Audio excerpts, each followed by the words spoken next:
அனைவருக்கும் என் இனிய காலை வணக்கம்.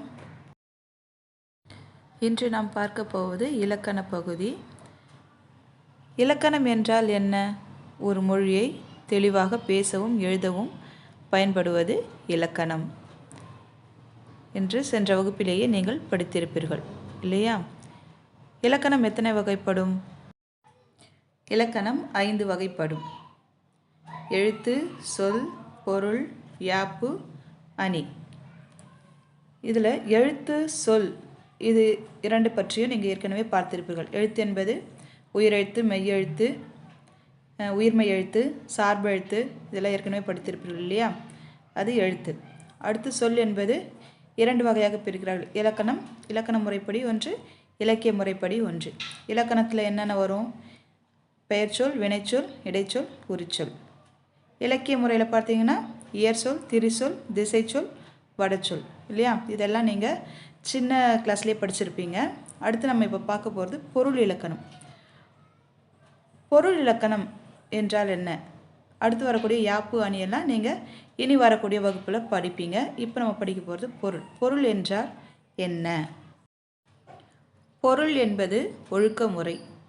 நம் தமிழர் பல்லாயிரம் ஆண்டுகளுக்கு முன்பே வாழ்வியலை அகம் புறம் என வகுத்தார்கள். இதனை பொருள் இலக்கணம் விளக்குகிறது. அதாவது பொருள் என்றால் என்ன? ஒழுக்க முறை. மக்களுடைய ஒழுக்க முறையை பற்றி கூறுவது தான் பொருள். இந்த ஒழுக்க முறையை 2 வகையாக பிரிக்கிறார்கள். ஒன்று அகம், இன்னொன்று புறம். அகம் என்பது தலைவன் தலைவி ஆகிய இருவருக்கு இடையே உள்ள அன்பினை பற்றி கூறுவது அகம். அடுத்து புறம் என்பது தமிழர்களுடைய போர் முறையை பற்றி கூறுவது புறம். சரிங்களா? இதுதான் அகம் புறம் என்று 2 வகையாக பிரிக்கிறார்கள். அகப்பொருள், புறப்பொருள். அகப்பொருள் என்பது தலைவன் தலைவிக்கிடையே உள்ள ஒழுக்க முறைகளை பற்றி கூறுவது. இப்போ நம்ம படிக்க போகிறது இந்த அகப்பொருள் இலக்கணத்தை பற்றி தான் நம்ம படிக்க போகிறோம். சரி, அகத்திணை எத்தனை வகைப்படும்? குறிஞ்சி, முல்லை, மருதம், நெய்தல், பாலை. ஐவகை நிலங்கள் இருக்கு இல்லையா? அதுதான் அன்பின் 5 திணைகள் என்று அழைக்கப்படுகின்றது. அன்பின் 5 திணைகள் என்னென்ன? குறிஞ்சி, முல்லை, மருதம், நெய்தல், பாலை. இந்த 5 திணைகளுக்கும் முதற்பொருள், கருப்பொருள், உரிப்பொருள் என்ற ஒன்று உள்ளது. சரி, இந்த முதற்பொருள், கருப்பொருள், உரிப்பொருள் என்றால் என்ன? முதற்பொருள் என்பது நிலமும் பொழுதும்.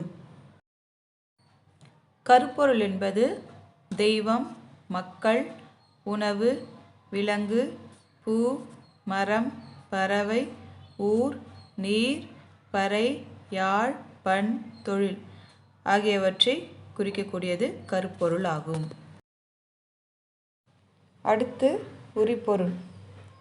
ஐவகை நிலங்களின் இயல்புக்கு ஏற்ப உரிப்பொருள் காணப்படுகின்றது. அவை என்னென்னு பார்க்கலாம். குறிஞ்சி புணர்தலும் புணர்தல் நிமித்தமும், பாலை பிரிதலும் பிரிதல் நிமித்தமும், முல்லை இருத்தலும் இருத்தல் நிமித்தமும், மருதம் ஊடலும் ஊடல் நிமித்தமும், நெய்தல் இரங்கலும் இரங்கல் நிமித்தமும். இது உரிப்பொருள். சரி, இப்போ நம்ம முதற்பொருளை பற்றி பார்க்கலாம். முதற்பொருள்லாம் என்னன்னு படித்தோம் நம்ம? நிலமும் பொழுதும் இல்லையா? இப்போ முதல்ல நிலம். இந்த 5 திணைகள் இருக்கு இல்லையா? குறிஞ்சி, முல்லை, மருதம், நெய்தல், பாலை. இந்த 5 திணைகளுக்கும் நிலங்கள் என்னென்னன்றதை பார்க்கலாம். குறிஞ்சிக்குரிய நிலம் மலையும் மலை சார்ந்த இடமும், முல்லை காடும் காடு சார்ந்த இடமும், மருதம் வயலும் வயல் சார்ந்த இடமும், நெய்தல் கடலும் கடல் சார்ந்த இடமும், பாலை சுரமும் சுரம் சார்ந்த இடமும். சுரம் என்பது இங்கு மணல். சரி, அப்போ மணலும் மணல் சார்ந்த இடமும், அதாவது பாலைவனம். சரிங்களா? குறிஞ்சி என்பது என்னது? மலை சார்ந்த பகுதியெல்லாம் குறிஞ்சி நிலம்.